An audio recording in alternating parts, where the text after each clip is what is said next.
guys, so today I'm going to be looking at true scary stories. So yeah, let's just get right into the video. Pretty sure I lived in a haunted house for a while. Strange things. For one, I always felt like I was being watched in my room.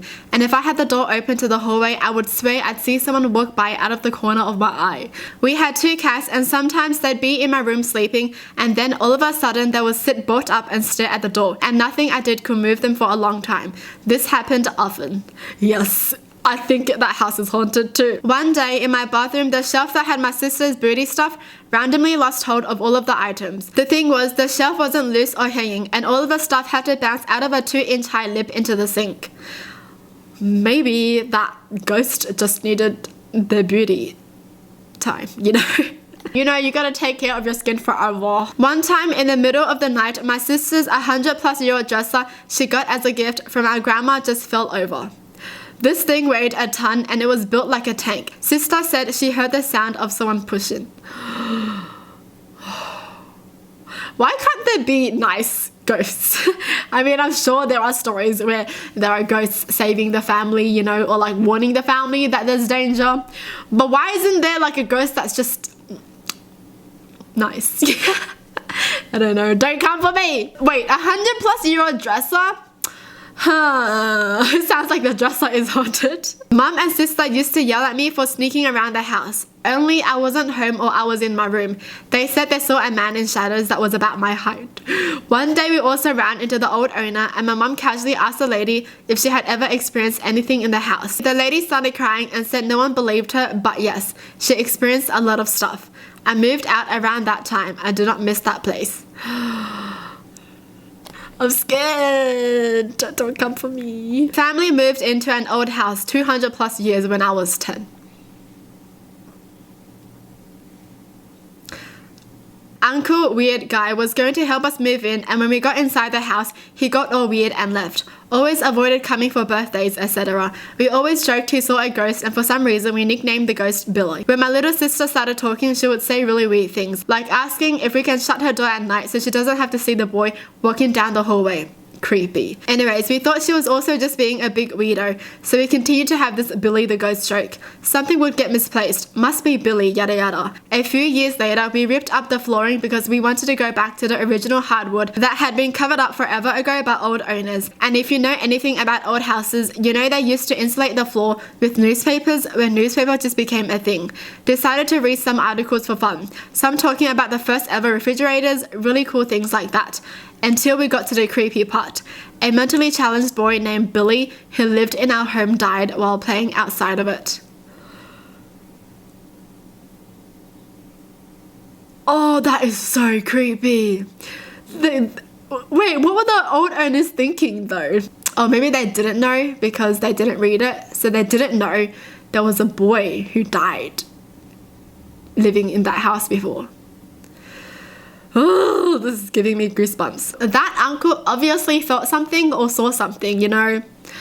He just bolted there. He was just like, nah, bye. Maybe it was because it was based on his feelings, so he couldn't really say anything. There was a small door that led to attic space in my room, 11 years old to 13, and it became habit that I would shut the door as I walked into my bedroom a couple times a week. I didn't think anything of it, just assumed my mom didn't close it all the way when she left it. After a while, I made the mistake of joking with her when she made a comment about me not picking up after myself.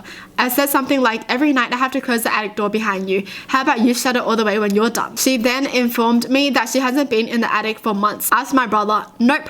Asked my father, nope. So then I decided to pay really close attention to it, making sure it was closed in the morning, checking it after school, checking after dinner, then head up to bed and open. After a couple of months of wondering, studying and experimenting, I thought I'd see what happens if I just don't shut it. Opened the door before school and checked it after school, still open. Checked it after dinner, still open. Before bed, still open. Now I'm laying in bed, mind going crazy with the open door across the room. Decide to check it out, so I roll over and focus on the black space into the attic to see a face staring back at me. Bolt downstairs, wake parents, get ridiculed by brother, switch bedrooms with brother, move into new house about 6 months later. Due to expanding household. New physics teacher and his wife bought our house. Whoa. So someone's been living in the attic or no? This is scary. So it always opens before their bedtime. I'm just trying to think if it's like an actual person or like what it is. I could have forgotten all about that event and chalked it up to me having an overactive mind. But then my senior year, I discovered how awesome our physics teacher was. Became my favorite class and by far my favorite teacher. End of senior year, my friend and I took our VHS camcorder around town, doing mostly silly things, but then took it back to my old house to see what they've done with the place. We got a very fun tour. I got to tell stories about all the projects my dad did that was still part of the house. Then the wife leads upstairs to show us the sewing room. I ask jokingly, notice anything strange in this room? And her face goes blank. On camera, she asks what I mean, and I try to shrug it off, but end up saying something about the attic door. She confirmed that every time she comes up to sew, the attic door is open. She then tells us that the second day of being in the house, their dog, German Shepherd, had gone into the room, but then would not go back downstairs. He started barking and could not be consoled, and then jumped through the window, landing on the tin roof over the porch, and then running off. The dog did not come back until the next day and has not stepped foot into the hallway that leads upstairs since. So something is just in there. It's obviously not a person because I'm pretty sure they've checked, right? Why it gotta do that? Why it gotta do that to the dog? What did it do to the dog? Come on, I'ma fight this ghost. If a ghost scared my dog, I'ma fight it, okay? No, please don't come for me. In my childhood home, I would often hear touch typing coming from the computer downstairs early in the mornings. I didn't think much of it at first. My parents worked from home and it wouldn't be uncommon to wake up in the morning to hear mum typing away at the computer. One day I got up and called out to mum assuming she was down there working as I could hear typing. No answer. No one was down there at all. I was sure I heard typing. This began happening regularly. I figured I was so used to hearing typing from downstairs that I was hearing things that weren't there, so I didn't mention anything to anyone, figuring I was going a bit crazy. This happened on and off over a period of 6 months. The sound of fast typing and fast furious clicking of a mouse as if someone was frustrated. One morning, I was eating my breakfast when I heard mum at the top of the stairs call out to me, "You're not down there on the computer already?" I froze and ran out to her. I was amazed she had heard it too. She was convinced she could hear typing, yet no one was down there. I told her about all the times I've been hearing it, and then my sister opened up about hearing it regularly too, when no one was down there. I wasn't crazy after all. I set out to try catch whatever was causing it and try to discover a rational explanation for it. I sprint out of my room to the top of the stairs, but I was able to look down into the room to see if anyone was at the computer. No such luck. Every time I got there, it stopped. How about putting a camera? Unless this was like way back then and they didn't own a camera. I think it went on for a couple of years and we learnt just to kind of live with it as it wasn't every day. They were just like, you know what? Whatever. Just let it type. Whatever it is, just let it type. Wow. I was down there once when the ceiling light globe in the center of the room began flashing very fast, strobe-like.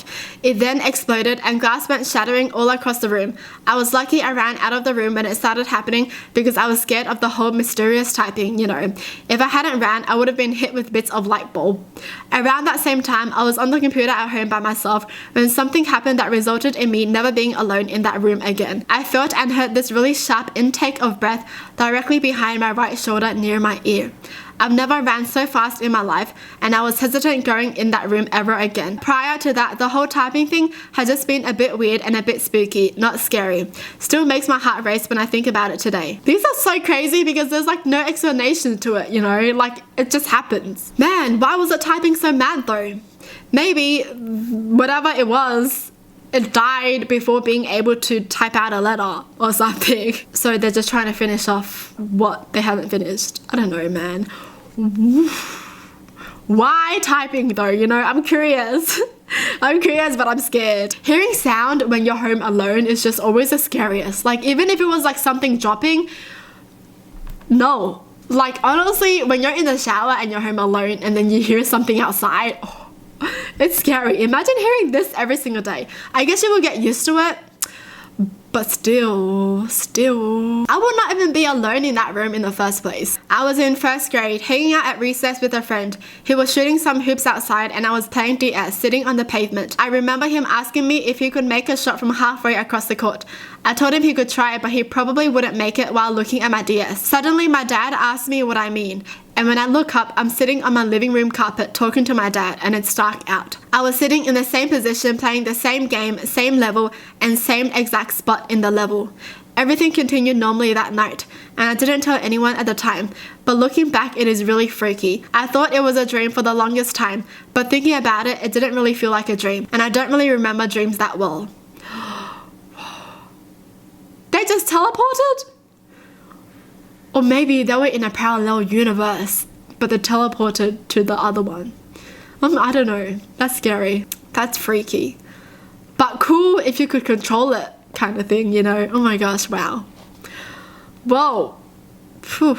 Well, that's it for the video. Hope you guys enjoyed. Tell me in the comments down below what your thoughts are. And as always, thanks for watching. Hope you guys liked it, and I'll see you guys next time. Bye!